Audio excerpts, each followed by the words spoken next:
Siemka! Ja jestem Adacho i witam was w kolejnym odcinku komentarzy, od których łysieję. Zanim zaczniemy, chcę wam powiedzieć o dwóch rzeczach. Pierwsza jest taka, że teoretycznie to nie jest odcinek Koku, tylko odcinek Okuwra Jolota PPP. To jest skrót, który wymyśliłem jakiś czas temu, ale związałem sobie ręce, bo nie zapisałem sobie tego na kartce i teraz muszę używać tego skrótu, żeby być konsekwentnym, ale z drugiej strony zapomniałem, jak się ten skrót rozwijał. Jest to tak naprawdę odcinek Koku, ale najpierw pokażę wam paczkę, którą dostałem od jednego z moich widzów. W zasadzie to już tę paczkę rozpakowałem w 90%. Jest jeszcze jedna rzecz, której nie widziałem. Oczywiście przypominam, że na dole na pasku przewijania macie rozdziały w filmie, także jeśli was interesuje tylko jakiś konkretny temat, to możecie śmiało sobie przewinąć. Druga rzecz, od której chcę zacząć, to słowa pociechy, słowa wsparcia dla osób, które mieszkają w południowej części Polski albo ogólnie przy terenach zalewowych. Wiem, jestem świadomy tego, co się teraz dzieje. Moja Nowa Sól dopiero czeka na największą falę, bo Nowa Sól też położona jest przy Odrze, także mam nadzieję mimo wszystko, że wał przeciwpowodziowy, który u nas jest zbudowany już wiele lat temu, wytrzyma tę falę. Ja akurat bezpośrednio na jakieś podtopienia narażony nie jestem, ale widziałem, co się dzieje w Głuchołazach, widziałem, co się dzieje w Kłodzku. No są to makabryczne obrazki. Nawet dostałem wiadomość na maila od jednego z moich widzów. Mail został zatytułowany Tonę i jeden z widzów właśnie napisał, że nawet jeśli ma oglądać moje filmy na pontonie, to będzie to robił. Wysłałem mu słowa wsparcia, mam nadzieję, że nie będzie musiał mnie oglądać na pontonie, mam nadzieję, że wy nie będziecie musieli mnie oglądać na pontonie. Wiem, że to tylko słowa, ale może ktoś akurat tego potrzebował. Także, przejdziemy sobie do paczki, którą otrzymałem od Kajetana. Na początku pokażę wam listy gończe, bo dostałem 3 listy gończe. Jeśli jesteście fanami One Piece, to myślę, że będziecie wiedzieli, o co chodzi. Pierwszy list gończy, ojejku, to jest list gończy mojej kotki małej, która ma... No w sumie mamy ją już koło 6 lat, ona miała może koło 2 lat, 1,5 roku, kiedy ją znaleźliśmy, bo znaleźliśmy ją na ulicy, więc nie wiadomo dokładnie ile miała lat, także mała, jest warta 7 berries. Jeśli chodzi o drugi plakat gończy, jest on trochę większy i przedstawia... Nie tak. Przedstawia niejakiego Adacho, który jest warty 48 800 berries. Także myślę, żeby sobie powiesić te plakaty, chociaż najlepszy moim zdaniem jest ten. Kojarzycie, jak się teraz mówi popularnie, że ktoś ma aurę, że na przykład, że ktoś ma bardzo dużą charyzmę, albo że jest taki poważny, że się patrzy na niego i się czuje powagę, że on ma aurę. To w niektórych przypadkach konkretnych osób jest aura na aurze, że po prostu jego aura ma jeszcze dodatkową aurę. Myślę, że to jest uosobienie aury w aurze, a nawet aury w aurze, w aurze, w aurze, w aurze. 1 000 000 berries za tego jego mościa, który nazywa się Adi-Aho. Jeśli nie wiecie, to jest kapitan poliestrowych kapeluszy. Nie ma tutaj znaczenia, w jaki sposób zostanie on doręczony do marynarki. Dziękuję ci bardzo. Swoją drogą jest jeszcze liścik, którego nie czytałem, także zrobię to teraz. Hej Adacho! Do stworzenia tej paczki zainspirował mnie twój film o One Piece po obejrzeniu 850 odcinków i nuda, czekając aż grill się rozgrzeje. Miałem 5 minut wolnego czasu, aż grill się rozgrzeje, więc machnąłem szybko 3 rysunki. Zaczęło się od jednego rysunku i dalej jakoś poszło samo. To może sprawdź, czy ten grill nie jest dalej włączony. Słowa uznania dla naszego ulubionego fan mangaki Tomka. Mam nadzieję, że nie ma nic przeciwko temu, że użyczyłem sobie jego rysunków jako głównej bazy do wyglądu postaci. Przygotowałem 3 plakaty z One Piece. Jeden jest delikatnym spoilerem z sagi One. Nie widzę tam spoileru, to może nie będę za bardzo się przyglądał, ale nie powinno mieć to istotnego znaczenia na odbiór historii. Cena za twoją głowę była podyktowana tym, ile miałeś widzów, gdy tworzyłem rysunek, więc jeśli nie jest aktualna, to przepraszam, że byłem taki powolny. Reszta to tylko bonus i mam nadzieję, że dotarło bez żadnych uszkodzeń. Smacznego obiadu, miłego dnia dla wszystkich.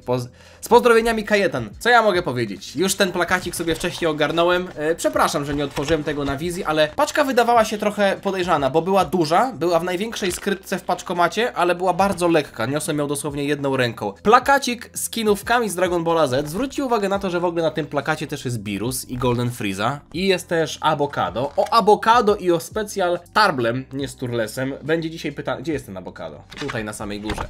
Filmy specjale z Dragon Balla Z. Niestety yamamurskie modele postaci, także no cóż, to jest niesamowite, że pan Yamamuro w czasach Majin Busagi był absolutnym gołtem, a potem mu się coś po prostu popsuło. Bardzo fajna przypinka.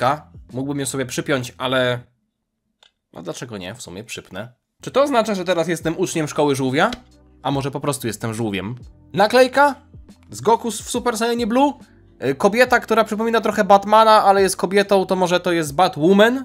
Nie mam pojęcia, nie znam się na takich rzeczach. Dziwny miś plastikowy, którego głowa obraca się w nieskończoność. Dziękuję bardzo, akurat wybierałem się do podstawówki, bo już skończyłem przedszkole, także idę do podstawówki. Linijka się przyda z kątomierzem. Kątów jeszcze nie ma chyba w 1.3. Zawieszka z małym Goku, z klasycznego Dragon Balla. To jest Goku, którego bardzo lubię. No i to... Chyba z czego korzystać nie będę, bo jest dość drobne, ale myślę, że nawet gdybym miał to gdzieś powiesić, to by wyglądało ładnie. Przykrywka chciałem powiedzieć. Podkładka pod myszkę z Majin Vegetą. W dniu, w którym to oglądacie, czyli 17 września, będę jechał rowerem, także ta opaska odblaskowa, którą dostałem, może też ją sobie zawieszę. I jest jeszcze jedna rzecz, której nie odpakowałem. Wydaje mi się, że... Chociaż nie. Na początku stawiałem, że są tam jakieś drobne rzeczy wrzucone, ale myślę, że to może być kubek. To jest kubek. To jest kubek. Na początku tak trząchałem tym i myślałem, że to jest coś ciężkiego. W sensie czułem, że to jest coś ciężkiego i myślałem, że może tam wrzuciłeś jakieś drobne rzeczy, ale w sumie to nie ma sensu, bo drobne rzeczy już były luzem. Co to jest za kubek? To jest kubek, proszę państwa, z Vegetą, który nie może się zdecydować, którą transformację włączyć. Myślałem, że na początku... Nie, myślałem, że ma M na czole. Jak będę pił żurawinową herbatę, to będę pił z tej strony, a jak będę pił jagodową, to będę pił z tej strony. Bardzo dziękuję, Kajetan. Tak się składa, że idą chłodniejsze miesiące, więc częściej pewnie będę nagrywał odcinki przy jakiejś wieczornej bawarce w kubku, a nie przy wodzie z kranu, z bidonu, chociaż ja cały rok piję wodę. Przechodzimy do pytań. Dany Be Cool. 37 raz staram się zadać polaryzujące pytanie. Nikogo to nie interesuje. Nigdy. Ale staram się zrobić to po raz kolejny. Pytanie do Koku. No i w końcu się dostał. Zdał prawko za 37 razem. Osobiście uważam, że status oraz poziom postaci Birusa został maksymalnie zdewaluowany do tego, kim on tak naprawdę jest w uniwersum. Na ten moment jest tylko pokazywany w formie gagowej, ewentualnie mentora. Nie podoba mi się to, że Vegeta oraz Goku tak naprawdę przestali się bać Birusa, a jedynie pokazywany jest on, kiedy trzęsie portkami przed Zeną. Liczę na to, że w jakiś sposób Toyotaro powróci do tego, że Birus budzi jakikolwiek strach wśród wojowników Z oraz otoczenia. Żądam sprawiedliwości dla Birusa. To...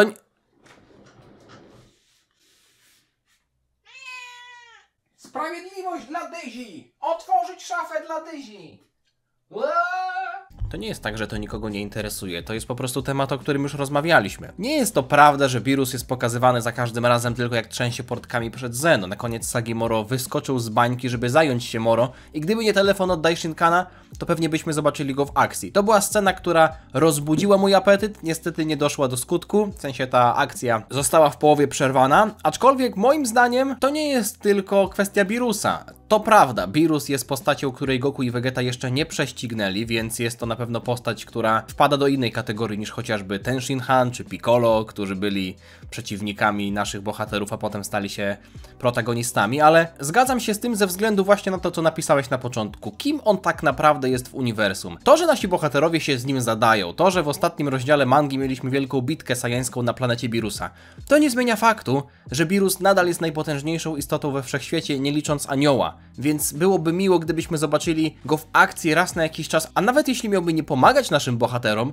no to przecież on jakby jest w pracy cały czas, no nie? Mógłby raz na jakiś czas zniszczyć jakąś planetę. Ja wiem, że planet nie jest na tyle dużo, żeby raz dziennie albo raz tygodniowo jakąkolwiek niszczyć. To pewnie dzieje się raz na parę milionów lat, ale myślę, że nikt by nie narzekał, gdybyśmy zobaczyli Birusa w akcji. Marcin, pytanie do Koku. Ostatnio zastanawiałem się nad motywacją Zamasu. Chęć zniszczenia ludzkości nie mogła wynikać tylko z motywacji wynikających z sytuacji, które go spotkały w życiu. Musiało być coś jeszcze. Jakieś uwarunkowania genetyczne lub coś podobnego. Pytanie jest proste. Czy Zamasu miał niemieckie korzenie? Tak się składa, że wrzucam ten film 17 września. Prawdopodobnie większość z Was wie, jaka jest dzisiaj rocznica, ale jeśli nie wiecie, to chcę, żebyście poszukali. Wiem, że nie jest to związane z tematem odcinka, ale normalnie mógłbym zrobić jakiś żarcik. Dzisiaj mam wrażenie, że będzie to trochę nie na miejscu, więc przytoczyłem ten komentarz tylko ze względu na jedną rzecz. Wiem, że są osoby, które schodzą jeszcze do szkoły, czy to do podstawówki, czy to do liceum. I sam jeszcze nie tak dawno studiowałem i jeszcze wcześniej chodziłem do szkoły, więc wiem, że dla uczniów często jest 100 albo 200 rzeczy ciekawszych niż szkoła, czy chociażby historia. Ale moim zdaniem historię własnego kraju i w ogóle świata, ale przede wszystkim własnego kraju warto znać, bo naród, który nie zna swojej przeszłości, umiera i nie buduje przyszłości. Maniek, pytanie do Goku. Zastanawia mnie kwestia specjalnego odcinka Yo, Son Goku i przyjaciele wracają. Czy jest on w końcu kanoniczny, czy też nie? Do teraz myślałem, że to filler, ale jeśli według tych rzekomych przecieków jest on uwzględniony jako odnośnik czasowy do Dragon Ball Daima, wychodziłoby, że jednak się wydarzył. Więc jak to jest w końcu? Mówiłem o tym jakiś czas temu, ale zakończmy ten temat raz na zawsze. Krótka odpowiedź? Tak. Jest to kanoniczne, ale jeśli mógłbym dodać coś od siebie, to ja bym traktował to mimo wszystko z delikatnym przymrużeniem oka. W takim sensie, że tak, te wydarzenia, które tam miały miejsce, są kanoniczne, ale nie brałbym każdego malutkiego szczegółu i nie zawieszałbym na nim jakoś szczególnie wzroku. W sensie, okej, głównymi punktami fabuły był Tarbell, Abokado, to, że dzieje się to po Majin Buu Sadze, to, że Goku jest farmerem i tak dalej. To są jakby takie główne punkty fabuły, o których jakby nie można zapomnieć, których nie można przeoczyć. Więc to są rzeczy, które się wydarzyły. No, najważniejszym mimo wszystko jest Tarbell, prawda? Tarbell został potem wspomniany w Battle of Gods, więc on jakby został przypieczętowany jako coś, co jest w tym uniwersum Dragon Balla Super, które jest dalej kontynuowany. Więc jeśli pytacie mnie o opinię, która, no, tutaj akurat nie ma za dużo do gadania, ale brzmiałaby ona tak, że ten specjal jest kanoniczny, ale nie czepiałbym się każdego jednego pojedynczego słówka, jeśli chodzi o to, co tam zostało powiedziane. Dlaczego jest kanoniczny? Po prostu Akira Toriyama towarzyszył przy tworzeniu tego specjala. Najpierw powstał specjal, a potem powstała manga, nierysowana przez Akirę Toriyamę, ale on nad tą mangą po prostu czuwał, także jego ręka nie stworzyła tego, w sensie nie rysował on tego osobiście, bo po prostu nie chciało mu się już rysować Dragon Balla w formie mangi, ale z łatwo dostępnych informacji, które widnieją w internecie, po prostu wiadomo, że tę mangę stworzyła pani Oishi Naho, a pan Akira Toriyama po prostu towarzyszył i jakby nadzorował pracę nad tą mangą, także jeśli byłoby tam coś, co by mu się nie spodobało, albo coś, co uznałby, że nie pasuje do Dragon Balla, prawdopodobnie by się to tam nie pojawiło. Olgierd Pacek, pytanie do Goku. Cześć. Mam pytanie, nad którym zastanawiałem się jakiś czas. Co gdyby Goku zapuścił brodę? Co wiemy, że u Saiyan jest możliwe, na przykład Króla Vegety III. Czy po przemianie w Super Saiyanina broda też zmieniłaby kolor jak brwi, czy zostałaby niezmieniona? Wiem, że pytanie głupie, no ale mnie to ciekawi. Czy brwi można uznać jako włosy na twarzy? Wydaje mi się, że tak. Rządzą się trochę innymi prawami niż włosy na głowie, więc jeśli zakładamy, że przy transformacji zmieniają się też brwi, które zaliczają się do włosów na twarzy, no to broda też zalicza się do włosów na twarzy. No ale broda nie zalicza się już do zarostu, prawda? Wiem, że moglibyśmy spojrzeć chociażby na kartę Nappy Super Saiyanina z Dragon Ball Heroes, czy z jakiejś innej tam gierki, tak, to było chyba z Dragon Ball Heroes. I widać tam, że broda i wąsy Nappy też zmieniają się na blond, ale moim zdaniem tyczy się to wszystkich włosów. Na ciele bym nawet powiedział, wszystkich włosów. Majster, siema Adacho, jestem tym typem osoby, co w koku się zbytnio nie udziela, no chyba, że naprawdę coś mocniej pokmini i tym razem było podobnie. Jakiś czas temu miałem jakąś mocną rozkminę, którą bardzo chciałem dać tutaj, ale zauważyłem, że koku nie było od 2 tygodni, więc uznałem, że bezpiecznie poczekam do następnego, tego koku i wtedy wyślę rozkminę. Niestety jak ostatni błazen zapomniałem tej rozkminy. Zatem przychodzę z pytaniem zastępczym. Czy możliwe jest, że pokolenie Saiyan, z którego pochodzi Goku, Broly i Vegeta, mogło być pokoleniem, które było miększe? Pomijając Vegetę, zarówno Broly, jak i Goku wykazywali względnie małą agresywność w porównaniu do innych młodych Saiyan. Goku jak już trafił na ziemię, to oprócz jakiegoś szarpania się ze staruszkiem Gohanem, nie zachowywał się jak maszyna do mordowania, a Broly mimo spędzania lat, będąc uwięzionym na niebezpiecznej planecie, mając za kompana tylko swojego brutalnego, dumnego i zagorzałego w boju ojca, tak czy siak zachował swoją miękką, czułą stronę. Poza tym widzimy, że pokolenie przed Goku i tak dalej też miało miękką stronę. Przecież sami widzimy w Dragon Ball Super Broly, że zarówno Bardock i Giny dbają o swoje dziecko i okazują sobie czułość, co wydawałoby się dziwne, patrząc na to, jak dotychczas Saiyanie byli pokazywani przez Raditza, Nappę czy Vegetę. Poza tym wiemy, że wbrew pozorom Król Vegeta też był czuły w jakimś stopniu, bądź co bądź, wysyłając Broly'ego na banicję, faktycznie przynajmniej częściowo kierował się bezpieczeństwem ludu, co pod koniec filmu przyznał sam Paragus, widząc siłę Broly'ego. Poza tym mogę się mylić, ale było chyba gdzieś potwierdzone, że Król Vegeta dbał o Vegetę, ale nie pamiętam skąd to usłyszałem, więc może być to już naciągane. Co zatem, Adacho, myślisz? Czy możliwe, że powoli, ale jednak Saiyani z 7 Wszechświata zaczynali osiągać jakiś stan miękkości, że zbliżali się trochę do tych Saiyan z 6 Wszechświata? Przepraszam za taki długi komentarz, ale tak już mam. Życzę miłego dzionka i aby ci włosy jak najmniej wypadały od niektórych komentarzy. Nara. Dziękuję bardzo za wyczerpujący komentarz. Moim zdaniem, jakby włosy mi już wypadły do końca, to nawet by mi to pomogło, bo już nie musiałbym się w ogóle golić. Dwie rzeczy. Pierwsza taka, że że sam sobie trochę odpowiedziałeś i może zaprzeczyłeś, bo na początku powiedziałeś, że to nowe pokolenie Saiyan, Goku, Broly, Vegeta miałoby być miększe od poprzednich, a potem sam zwróciłeś uwagę na to, że Bardock i Guinness poprzedniego pokolenia też mają miękkość. Wydaje mi się, że to po prostu jest kwestia innego przedstawienia społeczeństwa sajańskiego w porównaniu do tego, jak to wyglądało w tym pierwszym specjalu z Bardockiem, bo tam Saiyanie byli przedstawieni jako mordujący wojownicy, jako po prostu rasa, która jest bardzo zero-jedynkowa, a w większości jest po prostu jedynkowa. Wszyscy tacy sami po prostu lubią walczyć i mordować. W przypadku Dragon Ball Super Broly i też wcześniej Dragon Ball Minus, czyli tego specjalu pod koniec mangi z Jacko, tam widzimy, że to społeczeństwo nie było zero-jedynkowe, że byli ludzie, którzy byli odpowiedzialni za zwykłą pracę, że byli Saiyani, którzy walczyli. To też było bardziej widoczne w Sadze Granoli, kiedy mieliśmy te retrospekcje z planety Serial, prawda? Chociażby Leak, czyli ten kolega Bardocka, który też walczył, zabijał Cerealian, ale tak naprawdę nie był jakoś szczególnie... Ja wiem, że to jak to brzmi, prawda? Wykonywał swoje rozkazy, ale w gruncie rzeczy nie był jakimś brutalem, ordynarnym Saiyaninem, który tylko, wiecie, chleje i żre mięso z kości i wygląda po prostu jak jaskiniowiec. Więc nawet ci Saiyanie, którzy byli wojownikami i wykonywali swoją pracę, traktowali to tylko jak pracę od 7 do 15. No, dzisiaj pomordowałem Cerealian. Co tam, kochanie, na obiad? Wiecie, do czego zmierzam. Tak czy siak, pojawiła mi się w głowie fajna teoria, która prawdopodobnie nie ma zastosowania do rzeczywistości, ale powiem to tak czy siak w ramach ciekawostki. Co jeśli społeczeństwo Saiyan z 6 Wszechświata i społeczeństwo Saiyan z 7 Wszechświata miało tak naprawdę to samo przeznaczenie? Tylko że Saiyanie z 6 Wszechświata doszli do niego troszeczkę szybciej. Co jeśli Saiyanie z 6 Wszechświata są tym, czym byliby Saiyanie z naszego Wszechświata, gdyby oczywiście żyli, za jakieś 200, 300 albo 500 lat. Czyli na początku byli bardzo brutalni, potem zaczęli się stopniowo troszeczkę zmiękczać, jak tutaj to określiłeś, i na samym końcu z tej rasy, która podbijała światy i mordowała, stała się obrońcami galaktyki. Po prostu zrobili 180 stopni, jeśli chodzi o zmianę swojego nastawienia. Wiadomo, że to, że Saiyanie byli pod władzą Frizy w 7 Wszechświecie, na pewno nie pozwalało im przejść jakiejś zmiany serca, bo byli po prostu zmuszani do tego, żeby podbijać planety. Wiem, że oni robili to tak czy siak, tylko że teraz robili to z ręki Frizy, ale nawet gdyby się chcieli zmienić, to nie oznaczałoby, że Friza powiedziałby, no dobrze, no to teraz jak już nie chcecie podbijać planet, to jesteście wolni. Nie, Friza dalej kazałby im podbijać planety, więc nawet gdyby Saiyanie, nawet gdyby taki Leak, albo nawet gdyby taki Bardock nie chciał już latać na misję, to pewnie byłby zmuszony przez to, że dalej był pod władzą Frizy. Saiyanie z 7 Wszechświata na początku żyli na planecie Sadala, tak samo jak ci Saiyanie z 6 Wszechświata, którzy dalej żyją na planecie Sadala, tylko że Cabba, znając dobrze historię swojego ludu, był zdziwiony, kiedy Vegeta powiedział, że Saiyanie z jego Wszechświata, że Saiyanie z 7 Wszechświata podbijają planety i tak dalej. Gdyby kilkaset lat temu Saiyanie z 6 Wszechświata, przodkowie Cabby, też mieliby kiedyś podbijać planety, tylko że na przestrzeni lat się po prostu zmienili, Cabba by prawdopodobnie o tym wiedział, więc myślę, że najbardziej prawdopodobnie wygląda to tak, że Saiyanie z 6 Wszechświata od początku byli inni niż ci z 7. No ale szaleństwo tej teorii właśnie polega na tym, że może było tak, że po prostu ci Saiyanie z Wszechświata Cabby byli tacy sami jak nasi Saiyanie, tylko że po prostu się w końcu zmienili, a nasi może ze względu na jakieś tam, wiecie, podróżnik w czasie przesunął krzesło, cała linia czasowa się zmieniła i zajęło im to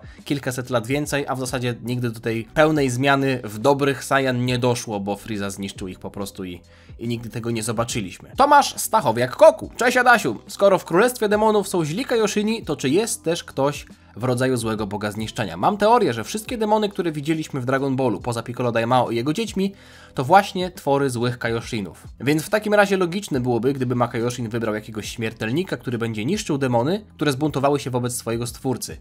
Dalsza część tego komentarza trochę już tutaj ratuje tę teorię, ponieważ moim zdaniem nie ma możliwości, żeby był ktoś taki jak demoniczny bóg zniszczenia, albo inaczej, żeby ktoś taki się narodził, bo bóg zniszczenia się po prostu nie rodzi. To jest stanowisko, które się dostaje. Beerus nie narodził się bogiem zniszczenia, był zwykłym śmiertelnikiem i dostał to stanowisko. Co innego Kaioshini, prawda? Kaioshini rodzą się z tego drzewa, o tym już wiele razy mówiliśmy, więc jeśli jakiś złoty owoc będzie zepsuty, to wtedy z tego się rodzi Ma Kaioshin i zostaje on zrzucony do Królestwa Demonów. No, Bóg Zniszczenia nie mógłby powstać w ten sposób, bo Beerus, ani Champa, ani żaden inny Bóg Zniszczenia nie narodzili się z jednego drzewa, z jednej rasy. Są to po prostu ludzie, śmiertelnicy tacy jak Toppo, którzy byli kandydatami na Bogów Zniszczenia i potem dostali to stanowisko. Ale napisałeś, że Maka Yoshin wybrał jakiegoś śmiertelnika, który będzie niszczył te demony, które zbuntowały się. To już mi się bardziej podoba, bo słusznie zauważyłeś, jest bardzo dużo odbić lustrzanych w świecie demonów, jeśli chodzi o stanowiska, które widzimy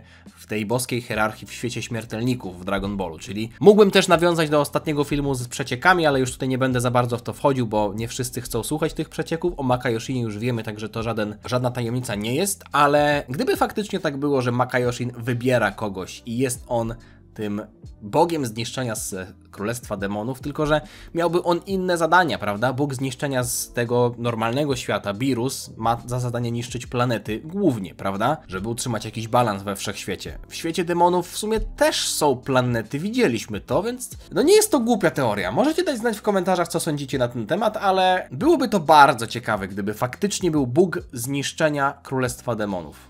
To byłoby ciekawe. Maciej Balicki. Gdyby po pokonaniu Piccolo w historii nie pojawił się już żaden inny złoczyńca, a przez to Goku nigdy nie trafił do zaświatów i jego jedynym wyzwaniem byłoby walczenie na turniejach sztuk walki i treningi z Ziemianami, albo ewentualnie Piccolo, żeby szatan serduszko za bardzo nie broił, bo pewnie bez Raditza na ziemi nameczanin nigdy nie stałby się super ziomkiem reszty bohaterów, do jakiego poziomu mocy mógłby dobić. W takim układzie raczej nie łapałby żadnych Zenkai boostów, przez brak zagrożenia raczej nie trenowałby tak mocno, żeby się przy tym prawie zabijać. Nie miałby Kaio i innych kosmitów, żeby wyszlifować kontrolę Ki, no i nie byłoby powodu, żeby odkryć swoją blond wersję. Czy w takim układzie odskoczyłby jakoś szczególnie reszcie Ziemian? Kusi mnie, żeby teraz odpowiedzieć na to pytanie, ale pomyślałem sobie, że to byłby dobry pomysł, żeby zrobić z tego odcinek Co by było gdyby. Co by było gdyby Raditz nigdy nie przyleciał na Ziemię? Czy to w sumie można byłoby zaliczyć za kontynuację Co by było z Raditzem, serii z Raditzem, bo dużo osób cały czas prosi o kontynuację Co by było gdyby Raditz dołączył do Wojowników Z, ale to byłaby trochę alternatywna historia.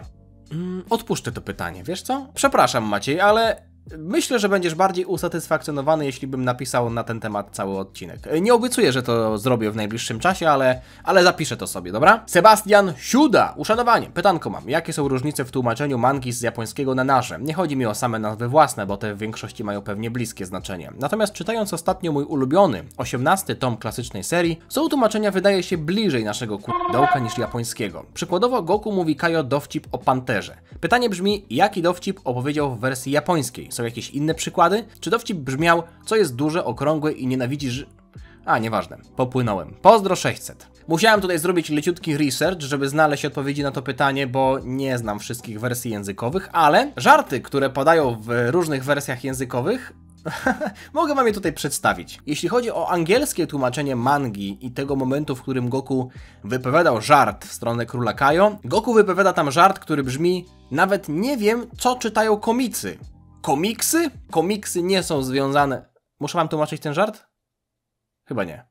Chyba nie będę wam tłumaczył tego żartu. Co już wam raczej muszę tłumaczyć i sam musiałem się na ten temat dowiedzieć, to jest to, jak ten żart wyglądał w oryginale. Goku powiedział słowa, które brzmiały futonga, futonda. Jeśli chodzi o tłumaczenie na angielski, zostało to przetłumaczone jako The futon was blown away. Okej, czym jest futon? Futon to rodzaj posłania popularnego w Japonii. Jest to po prostu materac i kołdra. Także można to przetłumaczyć jako futon został zdmuchnięty. Po polsku nie ma to żadnego sensu, ale wyobraźcie sobie sytuację, w której ten materac, bo to nie są takie wielkie, grube materace sztywne, tylko raczej takie materace, które można na przykład przewiesić na barierce na balkonie, żeby wysuszyły się na słońcu, albo się po prostu wywietrzyły. I przy mocniejszym podmuchu wiatru ten materac został zdmuchnięty.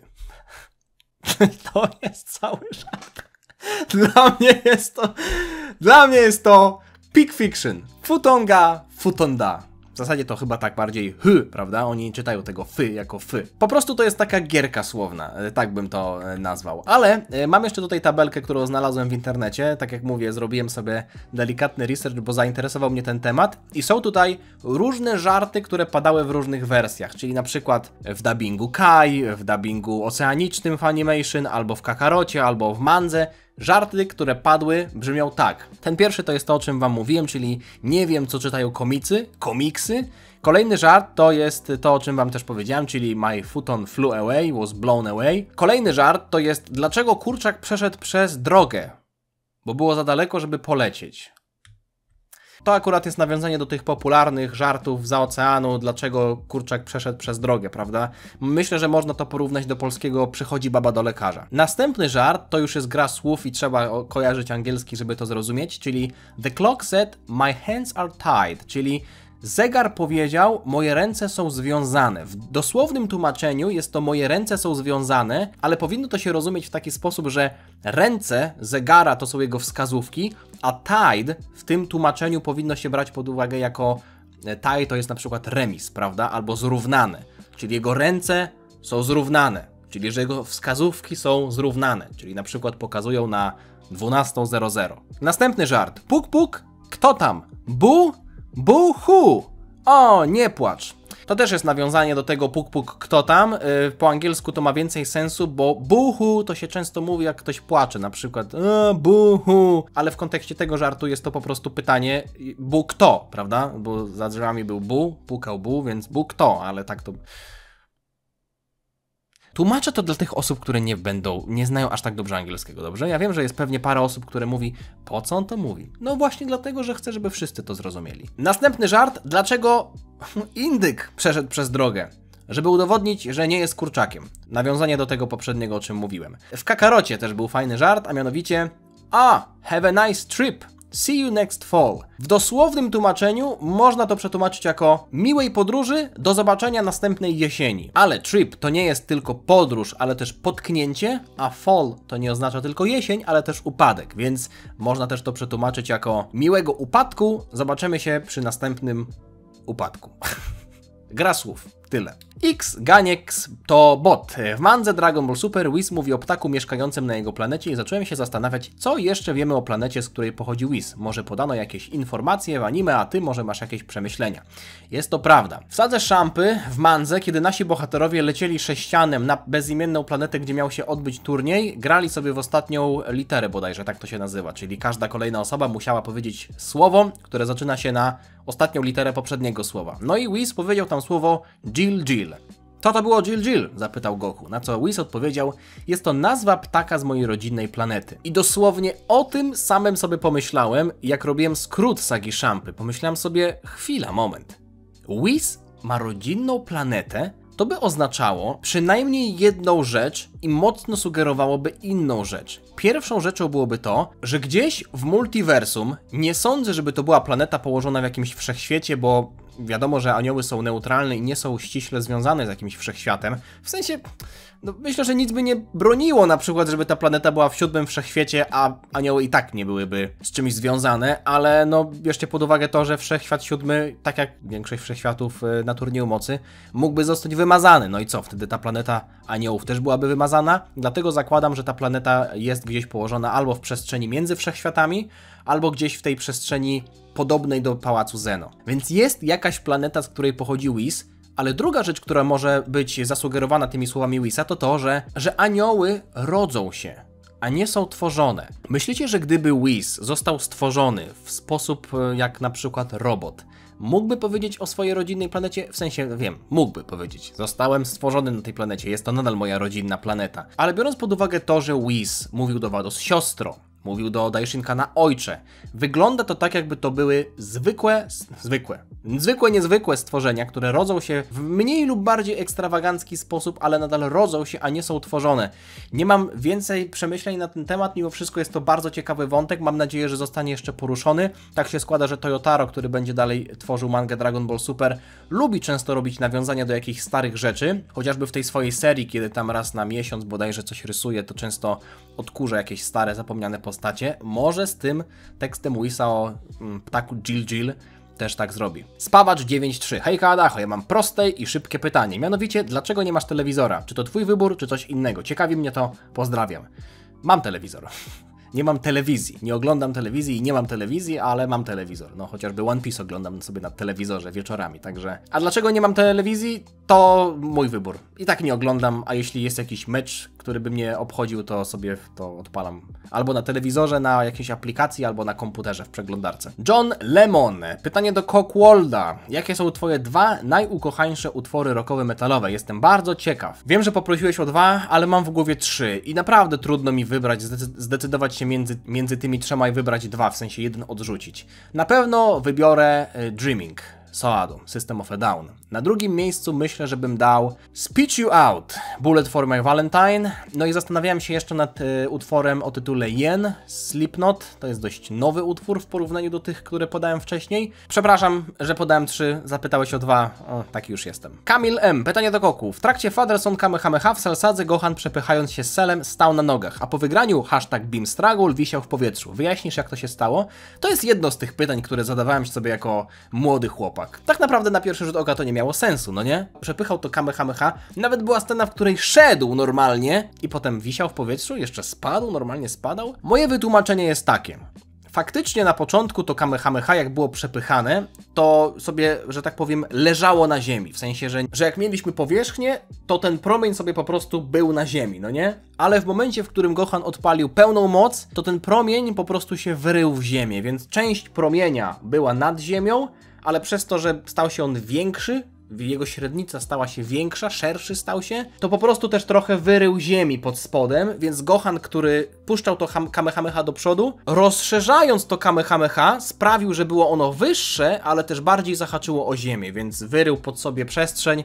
No i potem jak się wyłączył, powiedzmy wyłączył transformację, to pod nogami nie miał posadzki. Ramkes, pytanie do Koku, czy pałac Kamiego nie powinien się teraz nazywać pałacem Dendiego? A co jeśli poprzedni Kami miał na imię Przemek?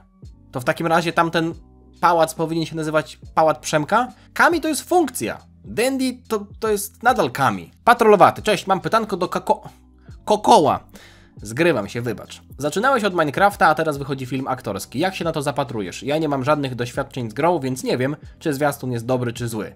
Moim zdaniem jest zły. Robienie filmu z Minecrafta z live action ma 1% szans na powodzenie, tak moim zdaniem. Jakby to powiedzieć, żeby to dobrze zabrzmiało? Ja wiem, że to jest film skierowany do młodszej widowni, ale moim zdaniem to nie powinna być wymówka do tego, żeby tworzyć film z niskolotnym humorem, z niezabawnymi żartami, z jakimiś oklepanymi schematami, tylko po to, żeby trochę zarobić i zrobić dzieciom wodę z mózgu. Najlepszym chyba przykładem jest Shrek, który jest filmem kierowanym do dzieci, albo do młodej młodzieży, maksymalnie, prawda? Ale jest to film, który można oglądać jako dorosła osoba i się dalej dobrze bawić, w sensie wyłapywać żarty, wyłapywać ten dwuznaczny humor, którego się nie rozumiało jako dziecko.